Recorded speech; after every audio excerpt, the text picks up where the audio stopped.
If everybody wants to look it up, you can.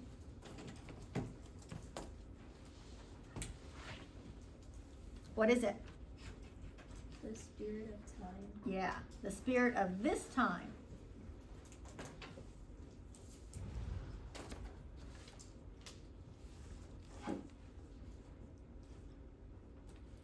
Trying to think if there was a zeitgeist now. I think there probably is. But today, our nation is quite depressed because of some things that are happening economically and everything. Every news thing, did you notice that on your thing? It is a rough day for America. If one recognizes this vital urge that has engulfed the Negro community, one should readily understand why public demonstrations are taking place. The Negro has many pent-up resentments and latent frustrations, and he must release them. So let him march. Let him make prayer pilgrimage to the city hall. Let him go to freedom rides and try to understand why he must do so. If his repressed emotions are not released in nonviolent ways, they will seek expression through violence. That is not a threat, but a fact of history. So I've not said to my people, get rid of your discontent. Rather, I have tried to say that this normal and healthy discontent can be channeled into the creative outlet of nonviolent direct action. And now this approach is termed extremist. So at least they are not violent, but he's saying, you're calling us extremists, but we're certainly not as extremist as we could be. Okay, his next paragraph is going to provide a list of people he calls extremists. I want you to read through that on your own, and I want you to look up any of those names you don't know, because I'm going to ask you about some on the quiz, so look them up.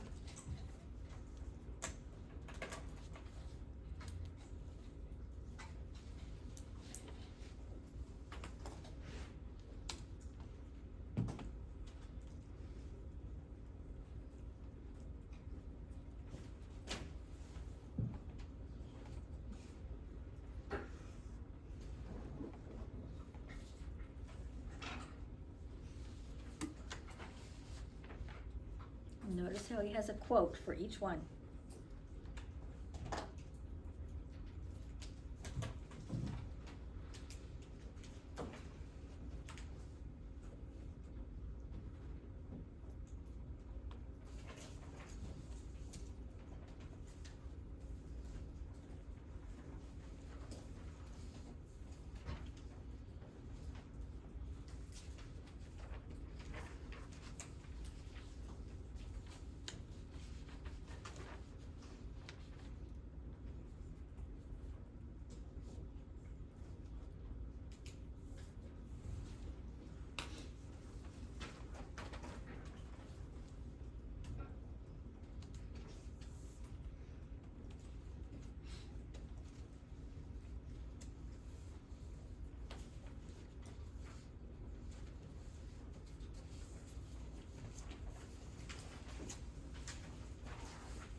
So look up and jot down, because you'll get to use this on your quiz.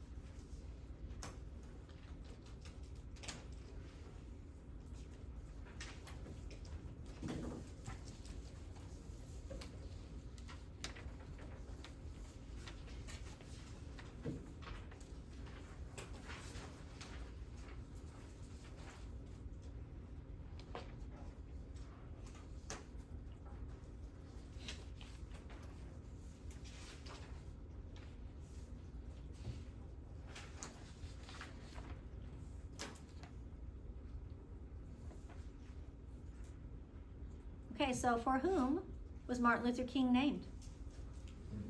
Martin Luther. Okay. And of course, he is a junior.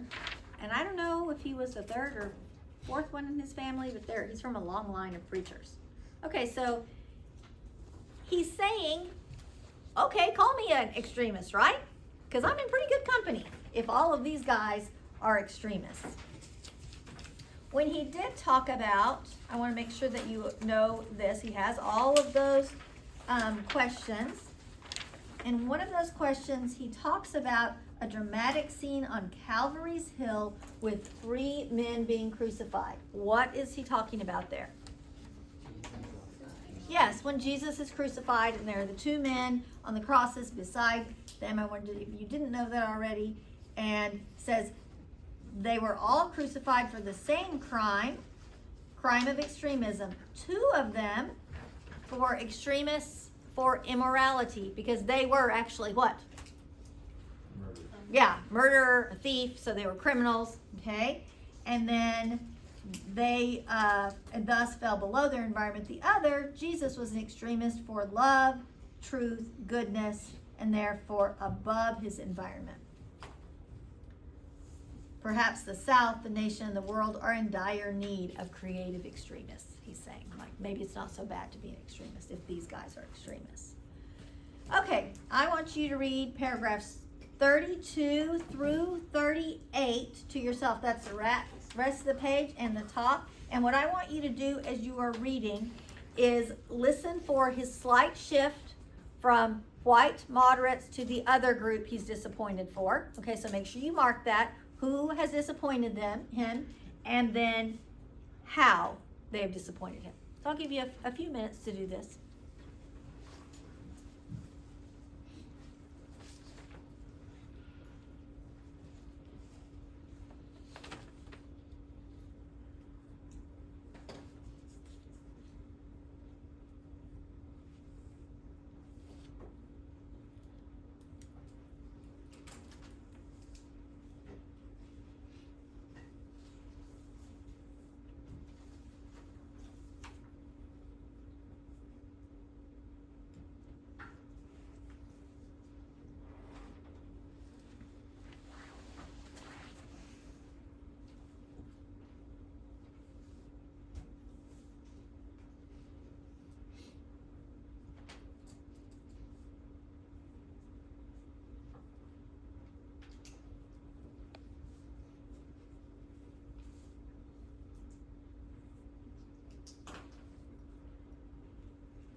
So who's he mad at? Why is he mad at them or disappointed with them?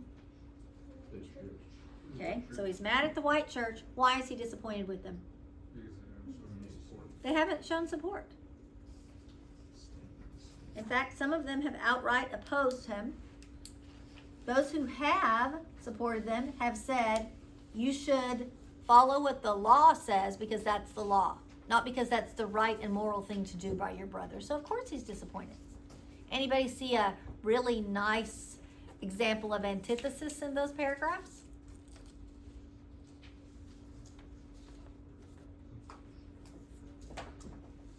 Look at the end of paragraph 38. What do you see?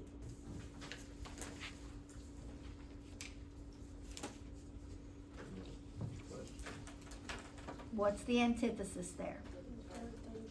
Yeah. So again, he's mentioned complacency, that just being okay with how things are. Okay, we are going to take a quick break, but it's going to be really quick. And so you've got 1 minute to stand to get some gum back here if you want it, and get back and pass out some information about our documentary. No, it's true. Uh-huh. No, I use the restroom. Go fast. You're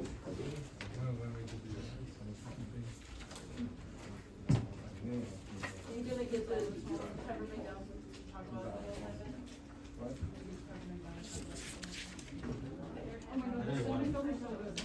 It was So good. That's so good. It just blew me away how good it was. This is so good. Did you think the swimming gum? Did you like the swimming gum? I think the center Wait, I think that I'm pretty sure. I'm getting you that for your birthday. No, please actually do. Wait till we finish. They have so many good gums. Okay, get your gun, head back. I used to have strawberry shortcake. You would. I was like 6. Hurry, grab and get out of the way. Hurry, hurry. Yeah, they come on. Hurry. Everybody daddy, hurry. Yes, I'm so please hurry. Okay, start listening as you are coming back this direction. One of the assignments that I give second semester is that you will watch a documentary and then you will prove to me that you watched it by filling out all of this information. I used to assign particular documentaries, which were great, but I discovered that it really would be kind of cool if people watch the kinds of things they want to watch. You can choose something about sports if that's what you love, nutrition, the economy, politics, doesn't matter to me. You choose it, but there are some restrictions. It can't be a documentary you've already watched, okay? And it has to be at least 60 minutes. If you don't have 60 minutes on one, then you can put a couple together. And it has to be something you wouldn't be embarrassed for me to see, okay? So those are some of the things about it. So your choice.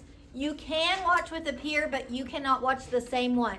I will start a list. I want every person in the junior class to watch a different documentary. I don't want 2 people watching the same one, okay? If you want to watch with a buddy, you watch one for yourself and you watch one for the buddy. There's 3 or 4 of you together. Just watch that many documentaries and each person will do his own thing, okay? You are welcome to. If you can get on whatever the network is during enrichment time, you are welcome to watch your documentary during that time, all right? So here are the things I will need to know. The title, obviously, of the documentary, the documentarian, so whoever did the directing of it. If there are other people that need credit, we give them credit as well. But I want to know about your documentarian. Has that person published other documentaries before? Or why is this person credible? Why should we trust what they have to say?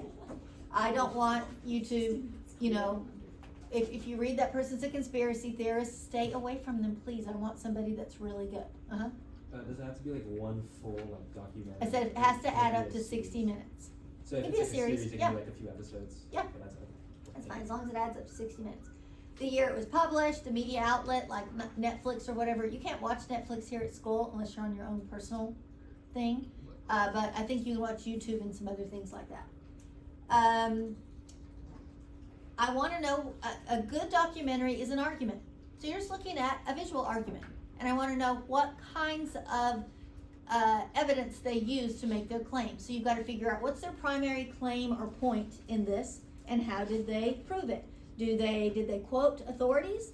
Did they use people's testimonies? Do they have numerical data or facts? Logical deduction? Is there some video of something like visual proof? So you'll circle that, put the kind of evidence, and then you're going to tell me what it is, a quote of it, and what its possible effect was. Did it evoke some kind of emotion from those of you that were watching it? Did it cause you to think about something? So you're going to do 2 of those for the piece of evidence. On the back, you're going to put if you agree or disagree. Like I've watched some documentaries that I was like, I don't think that's right. That I didn't agree with the claims that they made. So you can disagree with it. Tell if you would recommend it to other people or not. What kind of audience you think should watch it, like their age, their beliefs, etc. What you are now wondering about or questioning, and what you considered the best part of the documentary, and explain why you thought that. So it takes a little while to get through it, but you've got a month to do this. If you do it this weekend, you can turn it in to me Tuesday. It can be turned in at any time, and I'll put the grade in at that point. Okay, and I will start a thing on next period on Google Classroom where you can claim your documentary. So if you want to claim it, to make sure that nobody else claims it, you can. All right? Any initial questions? You can ask more questions later, but any right now. Is it a test grade? It is 2 daily grades. Okay? Anything else? All right, then let's get back to King. We just have a little bit left. Just like to take a- Okay. I do think it is important that you look at the entire document. It is one of the primary documents you're supposed to look at for a push. Plus, it's amazing. Okay. 40, 39. Okay. Yes, these questions are still in my mind. In deep disappointment, I have wept over the laxity of the church, but be assured that my tears have been tears of love. There can be no deep disappointment where there is not deep love. Yes, I love the church. How could I do otherwise? I'm in the rather unique position of being the son, grandson, and the great-grandson of preachers. That's true. Yes, I see the church as the body of Christ, but oh, how we have blemished and scarred the body through social neglect and through fear of being nonconformists. I think he said some important things here. We've scarred the body, the church, through social neglect and through fear of being nonconformists. We don't want to be seen as different from everybody else. So he says the church, we have scarred our body, we've scarred our church from that. And I think there are people that have been deeply hurt by a church. And I don't like to see people hurt, period. But that's really sad, but that's the truth. He says, there was a time when the church was very powerful. In a time when the early Christians rejoiced at being deemed worthy to suffer for what they believed.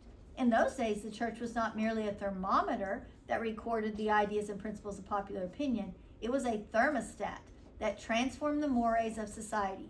What's the difference between a thermometer and a thermostat? Thermostat can change. Thermostat changes the temperature. Thermometer just does what?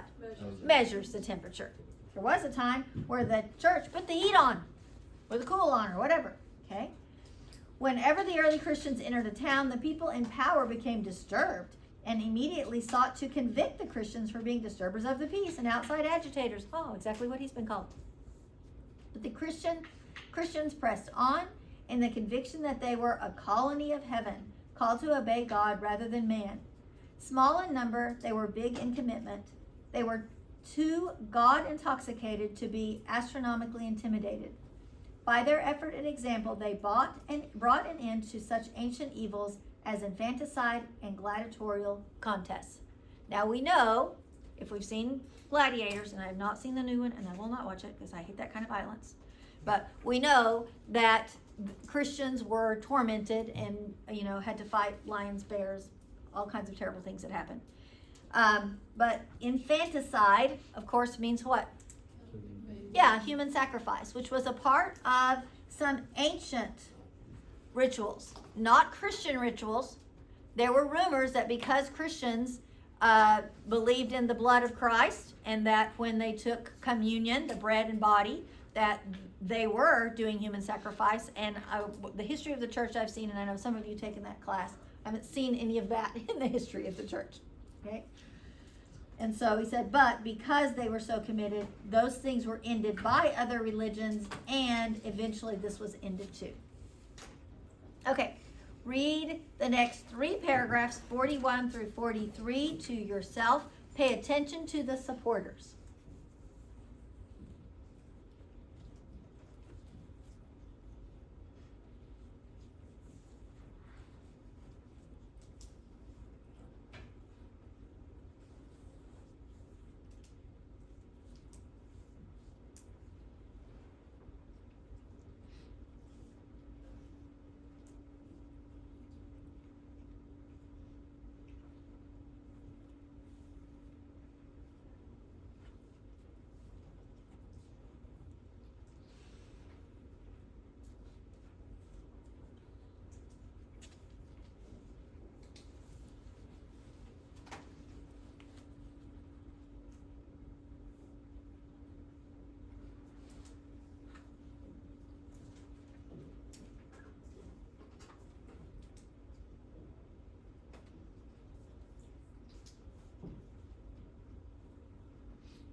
I want to point out a few things. In 41, notice the arch defender of the status quo.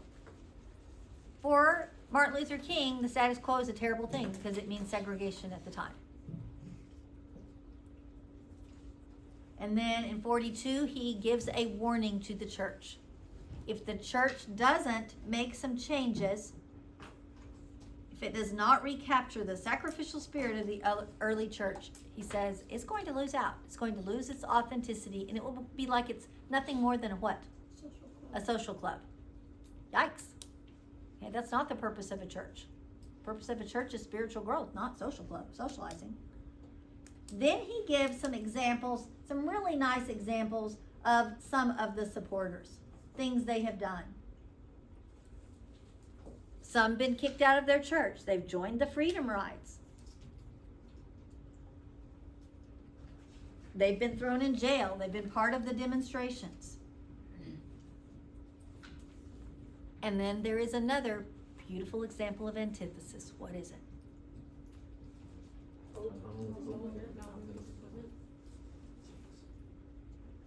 Say it again. Tunnel of hope. Yes, okay. I was like, what did I hear? Carved a tunnel of hope through a dark mountain of deep disappointment. Nice. Okay.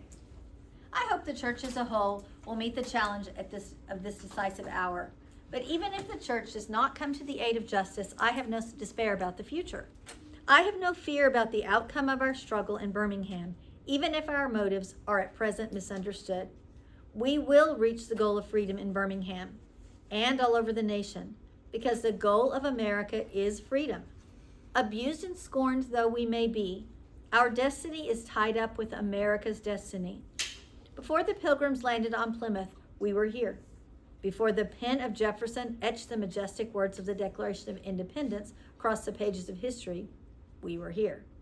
For more than 2 centuries, our forebears labored in this country without wages. Who are those people that labored without wages? The slaves.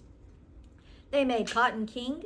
They built the homes of their masters while suffering gross injustice and shameful humiliation, and yet out of a bottomless vitality that continued to thrive and develop. If the inexpressible cruelties of slavery could not stop us, the opposition we now face will surely fall. We will win our freedom because the sacred heritage of our nation and the eternal will of God are embodied in our echoing demands. He is winding it up just like a good preacher would. Doesn't sound real preacher-like. He sounds like that because remember, that's what he is. Before closing, I feel impelled to mention one point in your statement that has troubled me profoundly. You warmly commended the Birmingham police force for keeping order and preventing violence. He's going back to their letter again. I doubt that you would have so warmly commended the police force if you had seen its dogs sinking their teeth into unharmed, nonviolent Negroes. Now we know the picture that went across America was not exactly staged, but it was captured at an opportune time for the movement. But were there people who were bitten by dogs? There were, and trampled by horses, and beaten by police officers. I doubt that you would so quickly commend the policemen if you were to observe their ugly and inhumane treatment of Negroes here in the city jail. If you were to watch them push and curse old Negro women and young Negro girls, if you were to see them slap and kick old Negro men and young boys, if you were to observe them, as they did on 2 occasions, refuse to give us food because we wanted to sing our grace together, I cannot join you in your praise of the Birmingham Police Department. What does he describe there in that paragraph? What would we call it today? Police what? Brutality. It is true that the police have exercised a degree of discipline in handling the demonstrators. In this sense, they have conducted themselves rather nonviolently in public. But for what purpose? To preserve the evil system of segregation. Over the past few years, I have consistently preached that nonviolence demands that the means we use must be as pure as the ends we seek. I have tried to make clear that it is wrong to use immoral means to attain moral ends. But now I must affirm that it is just as wrong, or perhaps even more so, to use moral means to preserve immoral ends. Perhaps Mr. Connor, that's Bull Connor from our book, and his policemen have been rather nonviolent in public, as was Chief Pritchett in Albany, Georgia. But they have used the moral means of nonviolence to maintain the immoral end of racial injustice. As T.S. Eliot has said, and T.S. Eliot is a poet, the last temptation is the greatest treason, to do the right deed for the wrong reason. So he's saying, like, they may look good on the outside, but that's just so they can keep what they want, which is the status quo. I wish you had commended the Negro sit-inners and demonstrators of Birmingham for their sublime courage, their willingness to suffer, and their amazing discipline in the midst of great provocation. One day the South will recognize its real heroes. There will be the James Merediths with the noble sense of purpose that enables them to face jeering and hostile mobs, and with the agonizing loneliness that characterizes the life of the pioneer. There will be the old, oppressed, battered Negro women, symbolized in a 72-year-old woman in Montgomery, Alabama. Who would that be? Rosa Parks, who rose up with a sense of dignity and with her people decided not to ride segregated buses, and who responded with ungrammatical profundity to one who inquired about her weariness. My feet is tired, but my soul is at rest. There will be the young high school and college students, the young ministers of the gospel, and a host of, a host of their elders, courageously and nonviolently, sitting in at lunch counters and willingly going to jail for conscience sake. One day, the South will know that when these disinherited children of God sat down at lunch counters, they were in reality standing up for what is best in the American dream and for the most sacred values in our Judeo-Christian heritage, thereby bringing our nation back to those great wells of democracy, which were dug deep by the founding fathers in their formulation of the Constitution and the Declaration of Independence. A quote, examples. Do you see some antithesis?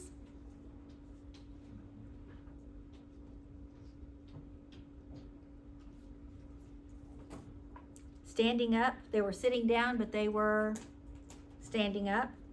Okay. And then what of great wells of democracy were dug deep? What is that an example of? Metaphor. Never before have I written so long a letter. Don't we know it? I'm afraid it is much too long to take your precious time. I can assure you that it would have been much shorter if I'd been writing from a comfortable desk. But what else can one do when he is alone in a narrow jail cell, other than write long letters, think long thoughts, and pray long prayers? If I have said anything in this letter that overstates the truth and indicates an unreasonable impatience, I beg you to forgive me. If I have said anything that understates the truth and indicates my having a patience that allows me to settle for anything less than brotherhood, I beg God to forgive me. I hope this letter finds you strong in faith. I also hope that circumstances will soon make it possible for me to meet each of you, not as an integrationist or a civil rights leader, but as a fellow clergyman and a Christian brother. Let us all hope, now listen to this last line, that the dark clouds of racial prejudice will soon pass away, and the deep fog of misunderstanding will be lifted from our fear-drenched communities. And in some not too distant tomorrow, the radiant stars of love and brotherhood will shine over our great nation with all their scintillating beauty.